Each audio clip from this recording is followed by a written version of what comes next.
નમસ્કાર મિત્રો, સ્વાગત છે તમારું આપણી આ યુટ્યુબ ચેનલમાં જેનું નામ છે ગુજરાતી જીકેની જમાવટ.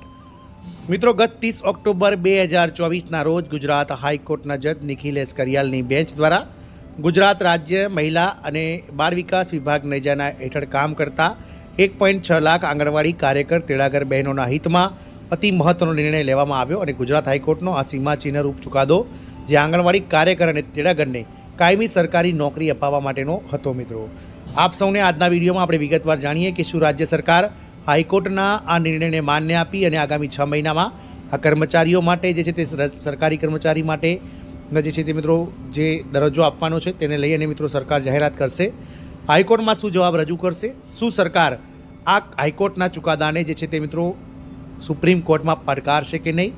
સાથે જ મિત્રો જે હાઈકોર્ટે જે એરિયસ આપવાની વાત કરી છે તે એરિયસ બાબતને લઈ અને ઘણી બધી મહિલાઓના મનમાં જે છે તે મિત્રો પ્રશ્ન અત્યારે હાલ અલગ અલગ પ્રકારના પ્રશ્નો ઊભા થઈ રહ્યા છે.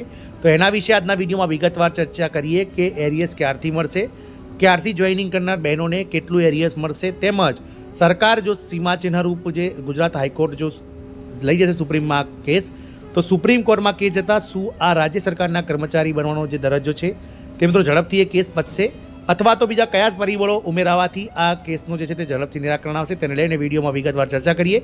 તો વિડીયોના અંત સુધી તમે બન્યા રહો અને જો ચેનલમાં તમે નવા હોવ તો અમારી ચેનલને તમે લાઇક શેર સબસ્ક્રાઇબ કરી બાજુમાં રહેલું બેલ આઇકોન દબાવીને ઓલ નોટિફિકેશન ઓન કરી લો, જેથી કરીને ચેનલ પર મૂકવામાં આવતા આવા આંગણવાડી કર્મચારીઓને લગતા ન્યૂઝ તમને સરળતાથી અમારી ચેનલના માધ્યમથી ઉપલબ્ધ થઈ જાય. તો દિવાળી પહેલાં મિત્રો 30 ઓક્ટોબર 2024ના રોજ ગુજરાત હાઈકોર્ટના જજ નિખિલ એસ કરિયાલની બેન્ચ દ્વારા રાજ્યમાં 2015થી પેન્ડિંગ પડેલી લાખો આંગણવાડી કાર્યકર તેડાગર બહેનો અને મિની આંગણવાડી કાર્યકર બહેનોની જે મુખ્ય માંગણી હતી જે મિત્રો કે રાજ્ય સરકારના કર્મચારી તેમને જાહેર કરવા તેને લઈ અને અતિ મહત્વનો ચુકાદો આ બેન્ચ દ્વારા આપવામાં આવે છે. જજ સાહેબે ગુજરાત સરકારને ટકોર કરી છે કે આગામી 6 મહિનાની અંદર પોલિસી બનાવવામાં આવે અને રાજ્ય સરકારના કર્મી તરીકે આ કર્મચારીઓને જાહેર કરવામાં આવે, કારણ કે રાજ્ય સરકારના મહિલા અને બાળ વિકાસ વિભાગના નેજા હેઠળ આ કર્મચારીઓ રાજ્ય સરકારનું જ કામ કરી રહી છે. એટલે અન્ય રાજ્ય સરકારના વિભાગોની જેમ તેમને પણ સરકારી કર્મચારી જાહેર કરવા જોઈએ. સાથે જ મિત્રો તેમને એરિયર ચૂકવવું જોઈએ અને અન્ય લાભો પણ તેમને આપવા જોઈએ. તદુપરાંત તેમણે તે પણ ટકોર કરી હતી સરકારને કે જ્યાં સુધી સરકાર આ બાબતમાં કોઈ જવાબ નક્કોર પગલાં ના લે ત્યાં સુધી આ કર્મચારીઓને જે લઘુત્તમ પગાર છે વર્ગ 3 પ્રમાણે કાર્યકર બહેનો અને વર્ગ 4 પ્રમાણે તેડાગર બહેનોને, એટલે કે રાજ્ય સરકારના નિયમ પ્રમાણે વર્ગ 3ના 18,000 રૂપિયા બેઝિક અને વર્ગ 4ના 14,500 રૂપિયા બેઝિક આ બંને સંવર્ગોને પગાર ચૂકવવામાં આવે. તો મિત્રો, આગળ ગુજરાત હાઈકોર્ટે એક બહુ અગત્યના અને સીમાચિહ્ન ચુકાદ રૂપે સ્પષ્ટપણે જણાવ્યું છે કે આંગણવાડી વર્કર અને આંગણવાડી હેલ્પર્સ પણ સરકારી નોકરીની સેવામાં કાયમી બનવા માટે હકદાર છે અને તેઓની જોબ પ્રોફાઇલ ધ્યાને લઈને તેઓને સરકારમાં કાયમી કર્મચારીઓ તરીકે સમાવવા જોઈએ અને તેઓને કાયમી કર્મચારી મુજબના લાભો પણ આપવા જોઈએ. જસ્ટિસ નિખિલ એસ કરિયાલે 122 પાનાના ચુકાદામાં આંગણવાડી કર્મચારીઓને કાયમી કરવા અને તેઓને તે મુજબના લાભો આપવા અંગે 6 મહિનામાં જરૂરી નીતિ ઘડવા કેન્દ્ર સરકાર તેમજ રાજ્ય સરકાર બંનેને આદેશ કર્યો છે. આંગણવાડી વર્કર્સ હેલ્પર્સને કાયમી કર્મચારી તરીકે નોકરીમાં સમાવવા અને લાભો આપવા 6 મહિનામાં નીતિ ઘડવા હુકમ. રાજ્યના 300થી વધુ આંગણવાડી વર્કર્સ અને હેલ્પર્સ દ્વારા કરાયેલી ઢગલાબંધ રીટ અરજીઓની સુનાવણીમાં અંતે જસ્ટિસ નિખિલ એસ કરિયાલે આ ચુકાદો આપ્યો હતો. હાઈકોર્ટે પોતાના ચુકાદામાં ગંભીર અવલોકન કરતાં જણાવ્યું છે કે આંગણવાડી વર્કર્સ અને આંગણવાડી હેલ્પર્સ રાઇટ ટુ એજ્યુકેશન અને national food security act NSF હેઠળ વિશિષ્ટ ભૂમિકા અને વૈધાનિક ફરજો નિભાવતા હોવા છતાં તેઓને રાજ્યની નાગરિક સેવાઓનો ભાગ નથી. આવા કર્મચારીઓને સરકારી સેવાનો ભાગ નહીં ગણીને રાજ્ય સરકારના સત્તાવાળાઓ દ્વારા ભેદભાવ કરાઈ રહ્યો છે અને બંધારણની કલમ 14 અને 16(1) હેઠળ સમાનતા અને સમાન તકોના અધિકારોનું ઉલ્લંઘન કરાઈ રહ્યું છે.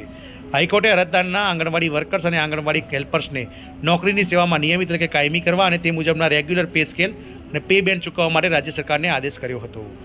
નિખિલ એસ કરિયાલ જજ સાહેબે સુપ્રીમ કોર્ટના બંધારણની કલમ 14 અને 16(1)ની મુદ્દે સ્પષ્ટતા કરતા ઈપી રોયપ્પા વિરુદ્ધ સ્ટેટ ઓફ તમિલનાડુના ચુકાદાને ટાંક્યો હતો, જેમાં કલમ 14 અને 16(1) હેઠળ સમાનતાની ભારે હિમાયત કરાઈ છે અને પક્ષપાત એટલે કે ભેદભાવનો વિરોધ કરાયો છે. હાઈકોર્ટે વધુમાં જણાવ્યું છે કે સમાનતાની ગતિશીલ વિભાવના હોવાના ખ્યાલ સીધા જેકેટ પર ફોર્મ્યુલા સુધી સીમિત ન હોઈ શકે. આંગણવાડી વર્કર્સ અને હેલ્પર્સની સેવાઓને સ્વૈચ્છિક કે માનદ સેવા ગણી તેના ઓઠા હેઠળ તેઓને નજીવી રકમ ચૂકવવામાં આવી રહી છે. આંગણવાડી વર્કર્સ અને હેલ્પર્સને તેમની ફરજો અને જવાબદારીઓના આધારે અન્યાય થઈ રહ્યો છે. સરકાર તેઓને રાજ્યના અન્ય કાયમી કર્મચારીઓની જેમ પગાર અને મળવાપાત્ર લાભો ચૂકવવાનો ઇનકાર કરી ભેદભાવ કરી રહી છે. આ સંજોગોમાં સુપ્રીમ કોર્ટના સંબંધિત ચુકાદા અને પ્રસ્થાપિત સિદ્ધાંતોને ધ્યાનમાં લેતા આંગણવાડી વર્કર્સ અને આંગણવાડી હેલ્પર્સ તેઓની જોબ પ્રોફાઇલની સમકક્ષ પોસ્ટ પર નોકરીની સેવામાં કાયમી થવાનો લાભ મેળવવા માટે હકદાર ઠરે છે. કેન્દ્ર અને રાજ્ય સરકાર આંગણવાડી કર્મીઓની દેખીતી રીતે અન્યાય કરી રહી છે.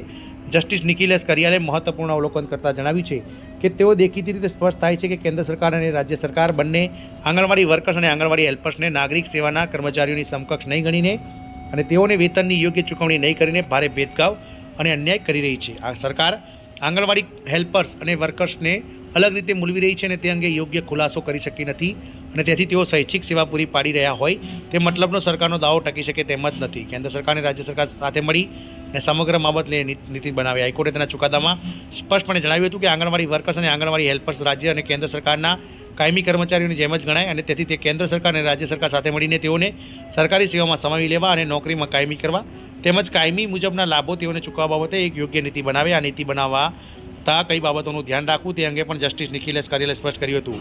આંગણવાડી વર્કર અને આંગણવાડી હેલ્પર્સ માટે પોસ્ટનું વર્ગીકરણ, તેમના માટેના જરૂરી પગાર ધોરણ અને ગ્રેડ પે, તેઓને એરિયસ માટે હકદાર છે તેની કટ ઓફ તારીખ, પિટિશન દાખલ કરાઈ તેના ઓછામાં ઓછા 3 વર્ષ પહેલાંની હોવી જોઈએ. વાત કરીએ ખાસ તો કોને મિત્રો એરિયસ મળશે, તો મિત્રો પિટિશન જે છે તે મિત્રો 300થી વધારે જે આંગણવાડી કર્મચારીઓ છે તેમણે વર્ષ 2015થી લઈને 18 વચ્ચે હાઈકોર્ટમાં જાહેર કરી હતી મિત્રો, પિટિશન કરેલી હતી. સરકાર દ્વારા વર્ષ 2018 એટલે કે 1 એપ્રિલ 2018થી આ એરિયસની કટ ઓફ ડેટ ગણવાની છે. વર્ષ 2015માં જે પહેલી અરજી થઈ ત્યારથી લઈને 1 એપ્રિલ 2018 સુધીમાં જેટલી 300 અરજીઓ થઈ તેના તરફેણમાં ચુકાદો આપવામાં આવ્યો છે. એટલે કે હવે જે કર્મચારીઓ વર્ષ 2018 1 એપ્રિલ 2018 પહેલાં નોકરી કરે છે તેવા તમામ કર્મચારીઓને 1 એપ્રિલ 2018થી એરિયસ મળશે. પરંતુ મિત્રો જે કર્મચારીઓ વર્ષ 2018 પછીની જે 3 ભરતી થઈ 2020-21 ત્યારબાદ મિત્રો 22-23માં અને 23-24માં જે ભરતી થઈ છે, આ જે ભરતીના જે કર્મચારીઓ છે તેમને એરિયસ મળશે નહીં. આ ખાસ વિડીયો એટલા માટે બનાવ્યો હતો કે કોને એરિયસ મળ્યું છે, તો જજ સાહેબ દ્વારા એરિયસને લઈને સ્પષ્ટતા કરવામાં આવી છે કે જોઈનિંગ ડેટથી તેમને મળશે. એટલે કે જે તે વર્ષ છેલ્લી 3 ભરતીમાં જે તે કર્મચારી જે જોઈનિંગ ડેટથી લાગ્યા હશે તેમને તે જોઈનિંગ ડેટથી જ મિત્રો એરિયસ મળશે. તેમને વર્ષ 2018થી મળવા પાત્ર નહીં થાય. ફક્ત અને ફક્ત વર્ષ 2018 પહેલાં જેમણે પિટિશન કરી છે અને તે પહેલાં જેઓ હાલમાં મહિલા અને બાળ વિકાસ વિભાગના ICDS પ્રોજેક્ટમાં કામ કરે છે તેવા આંગણવાડી કર્મચારીઓને જ એરિયસ ચૂકવવામાં આવશે. એટલે કે વર્ષ 2018 પહેલાં જેઓની જોઈનિંગ મિત્રો આંગણવાડી કાર્યકર્તા અથવા તેડાગર તરીકે થઈ ચૂકી છે તેવા કર્મચારીઓને 1 એપ્રિલ 2018થી એરિયસ ચૂકવવામાં આવશે. જ્યારે બાકીની ભરતી તે પછીની ભરતીના જે કર્મચારીઓ છે આંગણવાડી કાર્યકર બહેનો તેડાગર બહેનો તેમને તેમની જોઈનિંગ ડેટથી જેટલા વર્ષ થતા હશે તે પ્રમાણે સરકાર ચુકાદો જાહેર કરશે તેટલા સમયનું એરિયસ મળશે.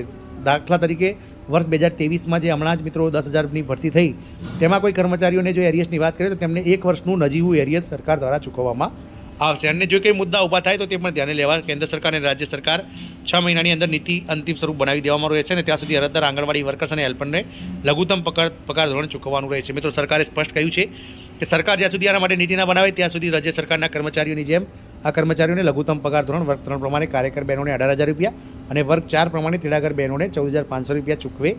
તદુપરાંત મિત્રો જો સુપ્રીમ કોર્ટમાં આ કેસને લઈ અને રાજ્ય સરકાર જશે તો રાજ્ય સરકાર ચોક્કસથી આ કેસને સુપ્રીમ કોર્ટમાં લઈ જશે અને સુપ્રીમ કોર્ટમાં કેસ જતાં મિત્રો કેન્દ્ર સરકાર પણ તેમાં ઇન્વોલ્વ થશે. કારણ કે ICDS પ્રોજેક્ટ એ ભલે મહિલા અને બાળ વિકાસ વિભાગના નેજા હેઠળ રાજ્ય સરકાર ચલાવતી હોય પરંતુ તેમાં માનદ વેતનના 60% હિસ્સો રાજ્ય સરકાર કેન્દ્ર સરકાર દ્વારા આપવામાં આવે છે. અને છેલ્લા 6 વર્ષ એટલે કે વર્ષ 2018 એપ્રિલ 2018થી જે છે તેમાં કોઈપણ જાતનો વધારો થયો નથી. એટલે કેન્દ્ર સરકારને તેમાં ઇન્વોલ્વ કરવામાં આવશે અને કેન્દ્ર સરકાર અને રાજ્ય સરકાર બંને મળી અને મિત્રો આ જે છે તે માનદ વેતનમાં વધારો અને સરકારી કર્મચારી જાહેર કરવા કે નહીં તેના અંગે નિર્ણય લઈ શકશે. આગળ મિત્રો અગાઉ આપણે જાણ્યું તે પ્રમાણે ગુજરાત હાઈકોર્ટના ચુકાદા બાદ યુપીના જે છે તે 4.30 લાખ આંગણવાડી કર્મચારીઓ દ્વારા પણ મિત્રો હાઈકોર્ટમાં રીટ કરવામાં આવી છે અને ચોક્કસથી મિત્રો હાઈકોર્ટ દ્વારા જે છે તે મિત્રો સ્પષ્ટ વલણ કરવામાં આવ્યું છે કે અને તેમણે પણ ચુકાદો આપ્યો છે હાઈકોર્ટ દ્વારા કે તેમને રાજ્ય સરકારના કર્મચારી ગણવામાં આવે તો તેઓ પણ સુપ્રીમમાં જશે. આમ દેશના અલગ અલગ જે અત્યારે હાલ મિત્રો 28 રાજ્યો છે તે 28 રાજ્યોના જો આંગણવાડી કર્મચારી બહેનો ભેગા મળી અને જેઓનું સંખ્યાબળ 24 લાખ કરતાં વધારે છે દેશમાં, તેઓ ભેગા મળીને જો મિત્રો આના વિશે સુપ્રીમ કોર્ટમાં કેસ લઈ જશે તો ચોક્કસથી સુપ્રીમ કોર્ટમાં કેન્દ્ર સરકારે હાજર થવું પડશે અને કેન્દ્ર સરકાર અને રાજ્ય સરકારે ભેગા મળી અને સુપ્રીમ કોર્ટ જો આવો ચુકાદો આપશે તો તેમને મિત્રો રાજ્ય સરકારના કર્મચારી જાહેર કરી અને મિત્રો જે લાભો છે તે આપવા માટે સરકાર મજબૂર બનશે. હાલમાં જો જોતા એવું લાગી રહ્યું છે કે ગુજરાત જો સુપ્રીમ કોર્ટમાં લઈ જશે આ કેસ ગુજરાત સરકાર તો ક્યાંક ને ક્યાંક આ કેસ થોડો પાંગડો બનશે. પરંતુ ગુજરાત હાઈકોર્ટના અવલોકન બાદ એવી આશાઓ સેવાઈ રહી છે કે આગામી 30 એપ્રિલ સુધીમાં રાજ્ય સરકાર ચોક્કસથી આ કર્મચારીઓના પગારના જે મુખ્ય મુદ્દો છે તેને મિત્રો ક્યાંક ને ક્યાંક ઉકેલશે અને આ બંને સંવર્ગોનો પગાર વધારવાની જે ગુજરાત હાઈકોર્ટનો જે ચુકાદો છે તેને માન્ય આપી અને સરકાર ક્યાંક ને ક્યાંક આ જે ગુજરાત હાઈકોર્ટે 6 મહિનાની અંદર પોલિસી બનાવવાની કીધી છે તેનો જવાબ રૂપે મિત્રો આ પગાર વધારો જાહેર કરી અને મિત્રો સરકારને જવાબ આપી દેશે અને બાકીના જે પ્રશ્નો છે તેને લઈ અને મિત્રો તેઓ સુપ્રીમ કોર્ટમાં કેન્દ્ર સરકારની સાથે જશે તેવું હાલમાં સંજોગોમાં દેખાઈ રહ્યું છે. આશા રાખીશું કે આ વિડીયોમાં સ્પષ્ટતા જે એરિયસ બાબતમાં થઈ સુપ્રીમ કોર્ટમાં કેસ જવાથી શું થશે તેના વિશે જે સ્પષ્ટતા થઈ તેને લઈ અને આપ સંતુષ્ટ થશો. જય હિન્દ, અસ્તુ.